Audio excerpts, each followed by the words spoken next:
Live from downtown Detroit, home of WDIV and Click on Detroit, Local 4 News at 11 starts now. We, the jury, in the above entitled matter as to count 1, unintentional second-degree murder while committing a felony, find the defendant guilty. After nearly a year of protests, 3 weeks of testimony, and 10 hours of deliberation, former police officer Derek Chauvin is found guilty on all counts for the death of George Floyd. President Biden addressing the nation tonight, saying today's verdict could be a giant step forward toward justice in America. Right now, a crowd gathering at the site where George Floyd was killed for a candlelight vigil. It's just about 3 miles away from the courthouse where Derek Chauvin learned he could be going to prison for the rest of his life. Let's get to Jay Gray in Minneapolis with the end of the trial that was watched around the world. The decision echoes from the courthouse. As to count 1, unintentional second-degree murder while committing a felony, find the defendant guilty. To the crowd gathered outside. Hundreds celebrating the verdict. Derek Chauvin guilty on all 3 counts: second-degree manslaughter, second and third-degree murder. Justice for George means freedom for all. As the former Minneapolis police officer is led from the courtroom in handcuffs. It was just a beautiful moment when we finally get to see somebody get at least an inch of justice. Raw emotion spills into the streets downtown and in the area now known as George Floyd Square, the place where he was killed. We can't stop killing our babies. Raw emotion, a mixture of overwhelming joy, So grateful, and relief. Thank God my city will not burn tonight. This is a new day. This is something beautiful. This is something different. It's finally some little piece of justice. Justice framed by intense security, visible across the city. Military vehicles and more than 3,000 National Guard soldiers joining more than 1,500 police and federal agents on the ground. The governor invoking a peacetime emergency order and area schools going to virtual learning through at least the end of the week. As a history lesson unfolds in real time in the heart of the city. Jay Gray, Minneapolis.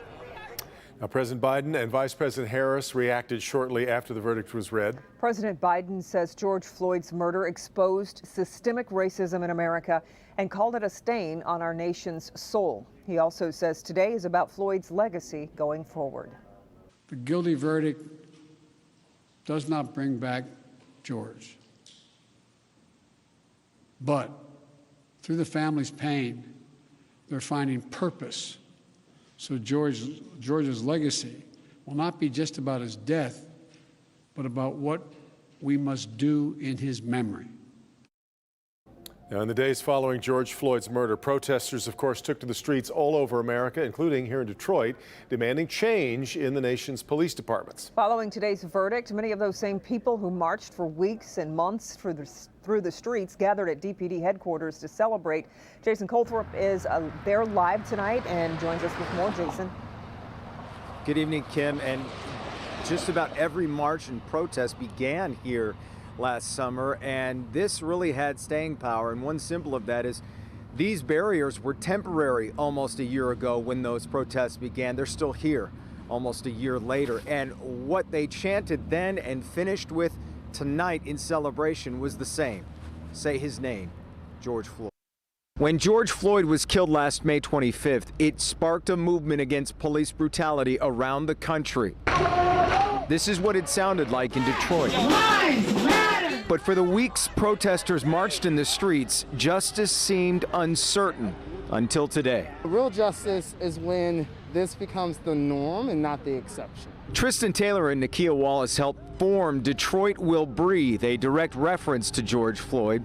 The group of protesters grew daily, clashed with police at times, and demanded change. The guilty verdict that came down was because of the movement. It wasn't because of the courts. We've seen the courts not do its job in delivering justice time and time again.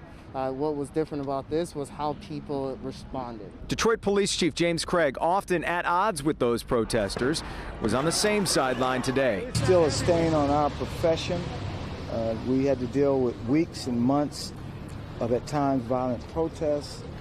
But at the end of the day, the right thing was done. We still got work to do. Wallace helped rally the troops once more today at DPD, this time in celebration. It feels like a victory because we came out here and all over the country in order to demand change. And so in order to demand that Derek Chauvin be held accountable, knowing that that's only happening because of the fact that all over the country we took to the streets and we demanded that, that's a good feeling. And Taylor says the power of the movement goes beyond George Floyd, and that's evidenced by the fact that in the Dante Wright killing, the police chief and officer involved are already off the force, and that officer is already facing charges. Live at DPD headquarters tonight, Jason Colthorpe, Local 4. Yeah. Okay, Jason, thank you. Let's now get to the winter weather that has returned to Metro Detroit. Yeah, snow showers and temperatures dropping into the 20s. Ben, you say we could even see the wind chills lower than that in the teens. Yeah, it's getting cold tonight, and the cold will last a lot longer than the snow is going to stick around. It is on its last legs, and you can tell from Storm Tracker 4, even though the shape of this doesn't look a whole lot different than it did when we were talking to you at 5 and 6, the colors are lighter. So the snow has definitely started to lighten up, not accumulating as fast. And again, this is mainly on grassy surfaces that we're seeing it. Generally, it's just flurries and light snow showers out there, a couple moderate snow showers in a few locations, but you can tell from the visibilities, which have come up since earlier tonight, this stuff is not quite as intense as what we saw earlier in the evening. So at least to about 3 a.m. we'll continue to watch the snow. After that, we'll dry out and should stay that way for most of the day tomorrow. The exception is going to be there in the north zone, Sanilac and St. Clair counties. Oddly enough, some of the spots that are not going to see the snow tonight could be getting some lake effect snow showers as we head into tomorrow in the late morning, early afternoon hours. Then we're done with the snow, at least for a while. Freeze warnings start tonight at midnight, run through 8 a.m. on Thursday. 2 days that are cold. In fact, tomorrow will actually be a colder night. We'll look at all of that coming up in just a few minutes, guys. All right, Ben, with the snow wrapping up overnight, be sure to wake up with Local 4 News today. The most experienced weather team in Detroit, Brandon and Paul, will have the updated forecast. And, of course, Kim DeGiulio will be watching the roads starting at 4:30 a.m. All right, tonight, a Detroit police officer recovering after being stabbed several times and shot in the hand, though that was likely the result of friendly fire. It all happened after police were called to a home near 8 Mile and I-75. Mara McDonald is at Detroit Receiving Hospital, and Mara, the suspect was pronounced dead at the scene. Devin, Kimberly, the chief says that that man was in the process of stabbing himself with a very large knife when officers arrived on the scene. Officer down, officer down, officer down.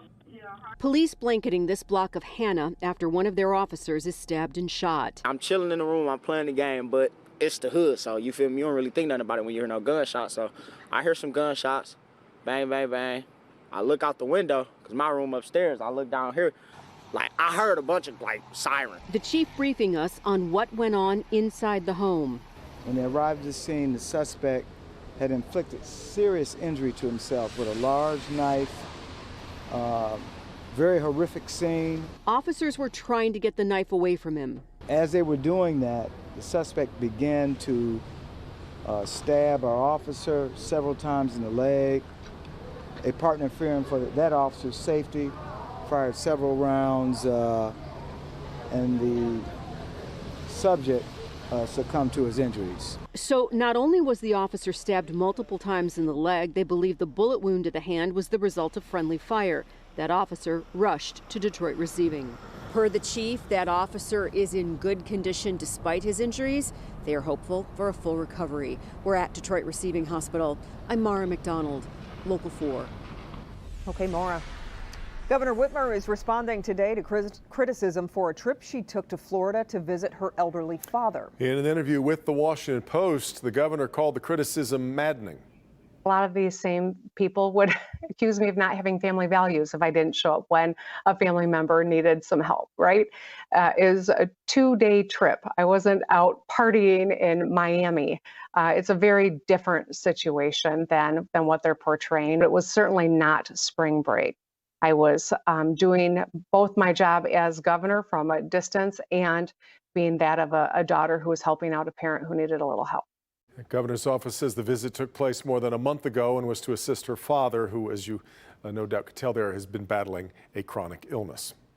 A dealership in Roseville is targeted by thieves for the second time in a year. Surveillance video shows the men driving off the lot in expensive cars. Tim Pamplin has a closer look at the video and why the owner believes the same crew is responsible.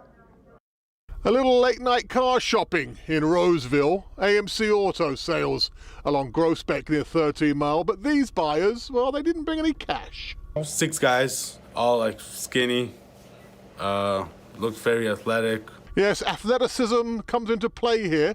This dealership had some vehicles stolen a few years back, so they came up with a scheme of blocking in the expensive cars with cheap ones. Yes. Didn't work this time. Didn't work this time. No, they simply break the windows of the cheap cars, push them out the way.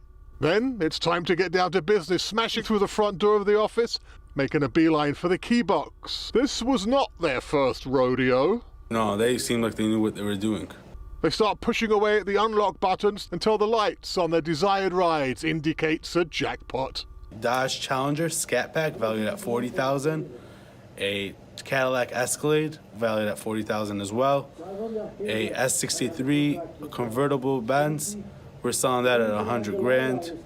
A Dodge Challenger V6, a Dodge Charger RT. Quite an impressive haul with a price tag of... This is $250,000 worth of cars that were just gone in seconds. In Roseville tonight with the night cam, Tim Pamplin, Local 4.